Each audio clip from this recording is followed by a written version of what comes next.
Filosofia, aula 18. Beleza, parece que agora tá tudo aqui. Pausar.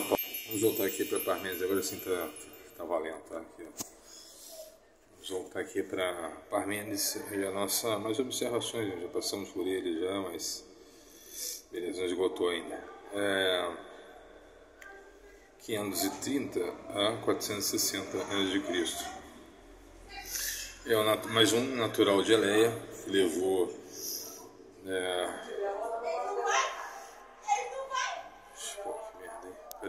Dizem que o nome Eleia se transformou hoje em Vélia na Itália, sabe? Por isso que é chamado também esses filósofos aí de Eleia, eles também são chamados de itálicos, né? Eu vou seguir uma filosofia aí, ó. O Eltori. Não, ele não pode falar isso. E tem um princípio de contradição, mas que foi identificado aqui.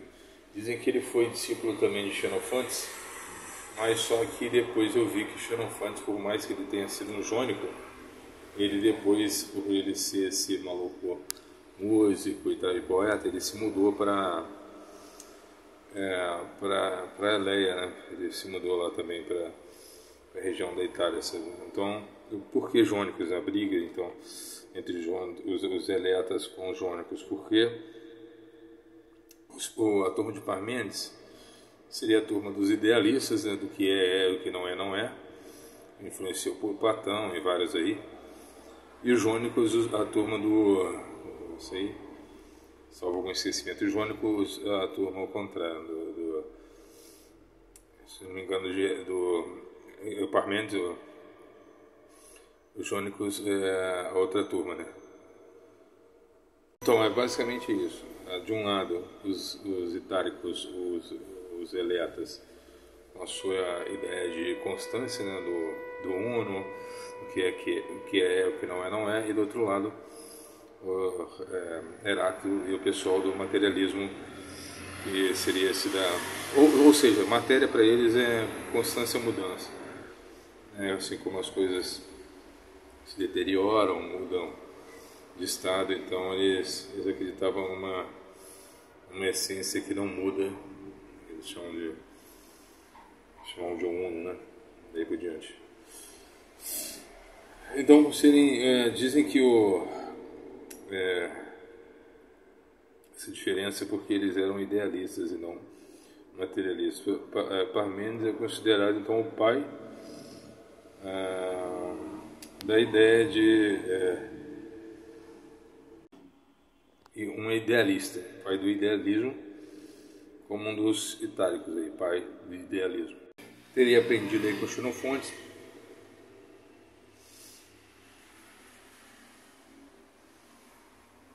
e também, como já dito, também com Amínias ou Ameinias, também um natural de Eleia, né, que levou Parmênides para adotar a ideia contemplativa dos pitagóricos. Essa corrente pitagórica, né, influenciou Platão, né, e tantos outros. Tinha essa ideia da concepção dos números como seres aí que iriam dado origem ao universo, né? Mas muito mais essa ideia, então, porque a princípio que se imagina, né, no senso comum, é que a matemática teria alguma ligação com o materialismo, né? Pelo fato de ser ciência exata, né?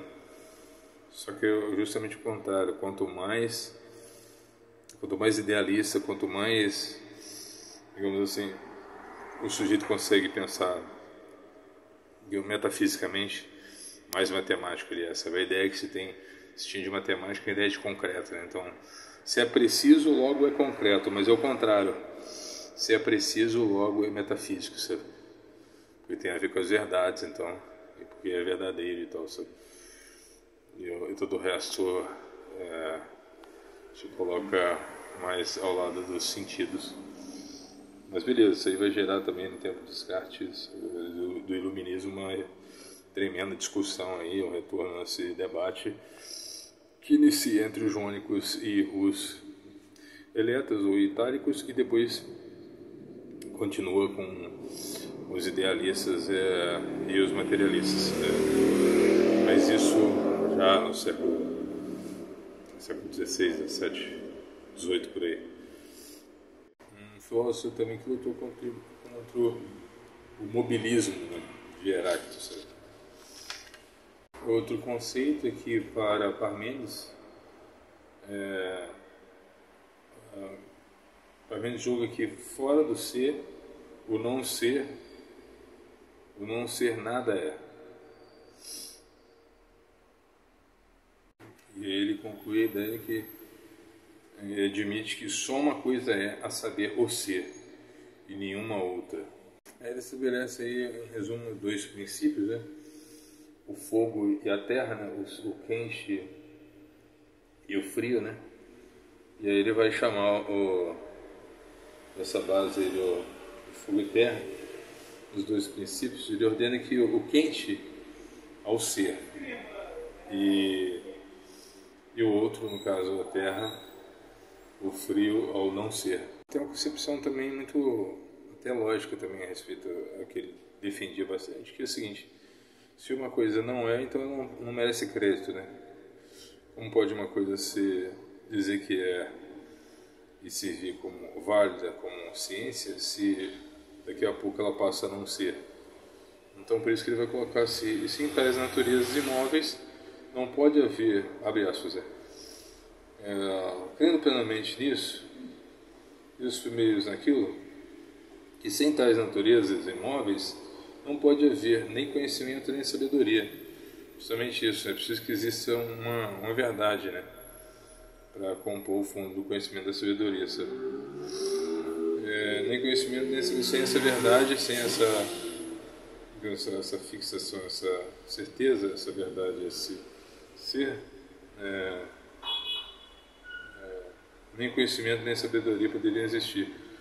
Não faziam mais que transferir aos seres sensíveis as razões só válidas para as realidades.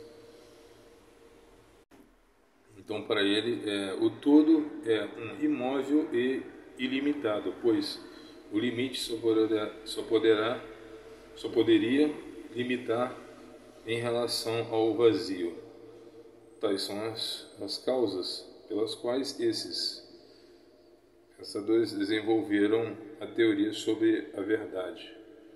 Certamente, segundo esse raciocínio, parece...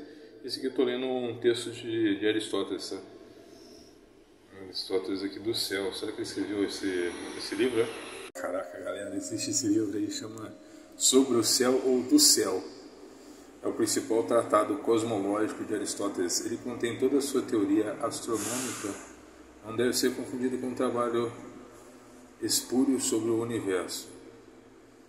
Caraca, hein? Do céu, fiquei interessado aqui, ó.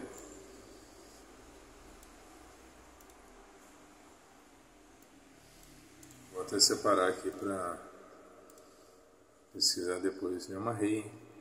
Aí vem Platão com seu Teeteto. O movimento não existe segundo a escola aí, não só de Parmênides, mas de Teeteto, de Melisso, desculpa. Melisso foi um dos discípulos, eu já tratei dele já e vou voltar a tratar, se possível. Não sei se eu vou conseguir mais material, mas Melisso também falou, seguiu Parmênides. Então esses filósofos seriam partidários aí da imobilidade e não físicos, né? Porque para eles, como a natureza tudo se move, então e aí eles afirmam que nada se move. Abre aspas. O que está fora do ser não é ser. O não ser é nada. O ser, portanto, é um. Então, o que está fora do ser não é ser, e só de uma maneira se chama o ser. Um, portanto, é o ser. Então, os físicos, os materialistas, acreditavam que o princípio da natureza seria o movimento, em contraposição à ideia de Parmênides, que acreditava que nada se move. Né? Dizem que influenciou também a teoria das formas de Platão. Né? Então, o que propunha essa teoria das formas? Propunha que a realidade fundamental é composta por ideias, né? Ou formas abstratas, que são os únicos objetos capazes de oferecer conhecimento verdadeiro. Então, para ele existia aí o mundo das formas absoluto e o mundo sensível, né, da matéria.